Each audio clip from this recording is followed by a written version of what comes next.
मनोजदादा जरांगे पाटलाचा आज 5वा दिवस आहे। आमचा माणूस अन्न न खाता पाणी न पिता इथं झगडतो आहे आणि आम्ही रस्त्यावर आहोत। पण शासन किंवा कोर्ट आदेश देतं गाड्या खाली करा, सरकार द्यायचं, कोर्ट द्यायचं, हे ना पक्ष फोडता येतात, 4 पक्ष एकत्र करून सरकार बनवता येतं, सगळं जमतं। आणि म्हणून सरकारने आदेश द्यावे शासनाला की ओबीसी मधून GR करून द्यावं। एका घंट्यात मुंबई खाली होईल, 10 मिनिटात खाली। कारण का खेड्यापाड्यातले लोक इथं पाणी नाही, जेवण नाही, खाण्यासाठी आम्हाला काही नाही, ते घेऊन येतात गरीब बिचारे। आणि आम्ही जर शेतकऱ्यानं जर इथं धान्य नाही मुंबईला दिलं तर मुंबईकर काय खाणार? माती खाणार का ढेकळं खाणार?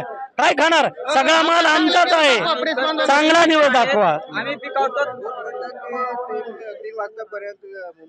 नाही तोपर्यंत उपाशी राहायचं का? तोपर्यंत उपाशी कसं राहायचं? खाण्याचं हो का? भाकरी ठेसा चपात्या पाणी प्यायला लागेल का नाही? ते सगळं लागणार आहे ना, ते खाणं झाल्याशिवाय।